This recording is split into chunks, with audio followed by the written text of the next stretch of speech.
തീപാറുന്ന നിലമ്പൂർ ഉപതെരഞ്ഞെടുപ്പിൽ ഇന്നലെ വരെ CPM-ന്റെ കൊട്ടയിൽ വീണ കാന്തപുരം വിഭാഗത്തിന്റെ വോട്ടുറപ്പിച്ചുകൊണ്ട് പ്രിയങ്ക നിലമ്പൂരിലേക്ക് എത്തുകയാണ്.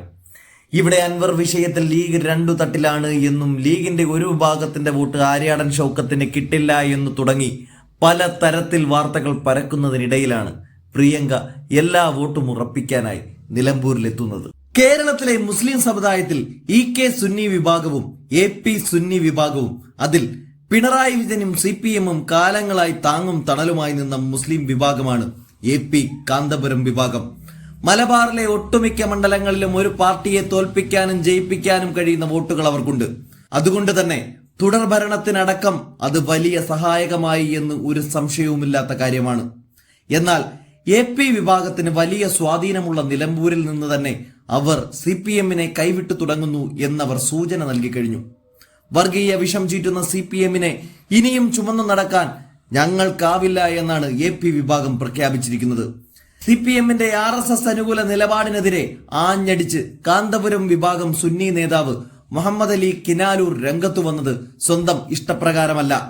അങ്ങനെ ഒരു നേതാവ് മാത്രം അഭിപ്രായം പറയുന്ന ഒരു സംഘടനയുമല്ല AP വിഭാഗം. അവർ തീരുമാനിക്കുന്നത് മാത്രമേ അവരുടെ നേതാക്കന്മാർ പുറത്തു വിളിച്ചു പറയാറുള്ളൂ. അതുകൊണ്ട് തന്നെ മനസ്സിലാക്കാം നിലമ്പൂരിൽ AP കാന്തപുരം മുസ്ലിയാരുടെ പിന്തുണ CPM സ്ഥാനാർത്ഥിക്കില്ല എന്നുള്ളത്. അവർ പറയുന്നത് ഇങ്ങനെയാണ്: എത്ര കടുപ്പമുള്ള വർഗീയ പ്രസ്താവനയും കേരളത്തിൽ ചെലവാകുമെന്ന് വിദ്വേഷ പ്രചാരകർക്ക് ആത്മവിശ്വാസം കൈവന്ന കാലം കൂടിയാണ് പിണറായിയുടെ ഇടതുഭരണത്തിൽ കടന്നു പോകുന്നത്. വിദ്വേഷ പ്രസംഗം നടത്തിയ KR ഇന്ദിരയ്ക്കെതിരായ കേസ് അവസാനിപ്പിച്ച വാർത്ത പങ്കുവെച്ചുകൊണ്ടായിരുന്നു വിമർശനം. അതിനേക്കാളും വലിയ വർഗീയ വിഷം ചീറ്റിയ വെള്ളാപ്പള്ളി നടേശനെ മടിയിലിരുത്തിയ പിണറായി വിജയനെ ചിലത് ഓർമ്മിപ്പിക്കുക മാത്രമാണ് ചെയ്തത്. ആ വിഷയത്തിൽ കനത്ത തിരിച്ചടിയാണ് നൽകാൻ ഉദ്ദേശിക്കുന്നത്. സ്വരാജ് നന്നായി വായിക്കും, നന്നായി എഴുതും, നന്നായി പ്രസംഗിക്കും. ഫാസിസത്തിനെതിരെ നിലപാടുണ്ട്.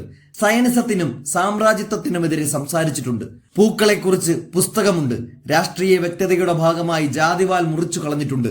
ഇടയ്ക്കിടെ നിലപാട് മാറ്റി പറയില്ല എന്ന ഗുണവുമുണ്ട്.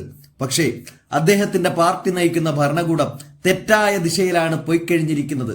മൂന്നാം പിണറായി സർക്കാർ ലക്ഷ്യമിട്ടാണ് CPM നിലമ്പൂരിൽ സ്വരാജിനെ കളത്തിലിറക്കിയത്.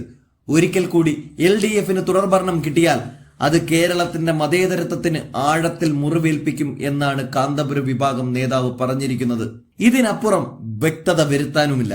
കഴിഞ്ഞ 9 വർഷം കേരളത്തിൽ ആഭ്യന്തര വകുപ്പ് ഭരിച്ചത് ആരാണ് എന്നതിനെ മാത്രം ആശ്രയിച്ചല്ല ഇത് പറയുന്നത്.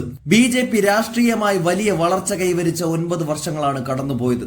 സംശയമുള്ളവർക്ക് കഴിഞ്ഞ ലോക്സഭാ തെരഞ്ഞെടുപ്പിൽ BJP നേടിയ വോട്ട് വിഹിതം പരിശോധിക്കാവുന്നതാണ്.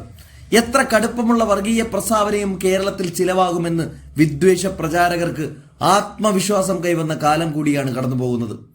അത്തരക്കാർക്ക് ഒരു കൂസലും കൂടാതെ പിന്നെയും പിന്നെയും വർഗീയത പറയാൻ അവസരം നൽകിയ ഭരണകൂടമാണ് ഇപ്പോൾ സംസ്ഥാന ഭരണം കൈയാളുന്നത്. ആ ഭരണത്തിന് തുടർച്ചയുണ്ടാകുന്നത് CPM എന്ന പാർട്ടിയുടെ അസ്തിത്വം തന്നെ തകർക്കും എന്നതാണ് എന്റെ ബോധ്യം. CPM മറ്റൊരു RSS ആയി മാറും എന്ന് ഞാൻ കരുതുന്നില്ലെങ്കിലും അവരുടെ ഭരണകൂടം RSS-ന്റെ ആഗ്രഹം നിവർത്തിച്ചു കൊടുത്തിട്ടുണ്ട് എന്ന് തന്നെ ഉറച്ചു വിശ്വസിക്കുന്നു. പോലീസിലെ സംഘിവത്കരണം അതിന്റെ മൂർധന്യതയിലാണെന്ന് സ്വന്തം മുന്നണിയിൽപ്പെട്ടവർക്ക് പോലും അഭിപ്രായമുണ്ട്. PV അൻവർ ഇടതുപക്ഷം വിടാൻ ഉന്നയിച്ച വിഷയങ്ങളിലൊന്ന് ഇതായിരുന്നു. കോൺഗ്രസും UDF-ഉം PV അൻവറിനോട് കാണിക്കുന്ന ചിറ്റമ്മ നയത്തെ അദ്ദേഹം വിമർശിച്ചു. പറഞ്ഞുപോയ വാക്കുകളിൽ പശ്ചാത്തപിച്ചോ ഹിന്ദുത്വ വർഗീയതയിൽ വനം മടുത്തോ BJP വിട്ട ആളല്ല സന്ദീപ് വാര്യർ. പാലക്കാട്ടെ BJP വേദിയിൽ ഇരിപ്പിടം കിട്ടാത്തതിൽ ക്ഷോഭിച്ചും അപമാനിതനായി എന്ന വികാരത്തിൽ നിന്നുമാണ് അദ്ദേഹത്തിന്റെ പാർട്ടി മാറ്റം സംഭവിക്കുന്നത്.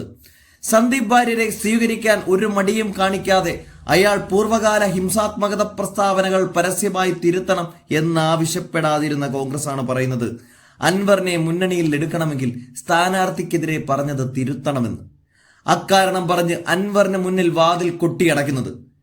മുസ്ലിങ്ങൾക്കെതിരെ പറഞ്ഞ കൊടിയ വിദ്വേഷ പ്രസ്താവനകൾ തിരുത്തണമെന്ന് സന്ദീപ് വാര്യരോട് ആവശ്യപ്പെടണമെന്ന് തോന്നാതിരിക്കുകയും കോൺഗ്രസ് സ്ഥാനാർത്ഥിക്കെതിരെ അൻവർ പറഞ്ഞത് തിരുത്തണമെന്ന് ആവശ്യപ്പെടുകയും ചെയ്യുന്നതിലെ യുക്തി അരിഭക്ഷണം കഴിക്കുന്നവർക്ക് മാത്രമല്ല ചപ്പാത്തി തിന്നുന്നവർക്കും തിരിയും സതീശൻ സാർ. മറ്റൊരു കുറിപ്പിൽ മുഹമ്മദ് അലി ഇങ്ങനെ പറഞ്ഞാണ് അവസാനിപ്പിക്കുന്നത്: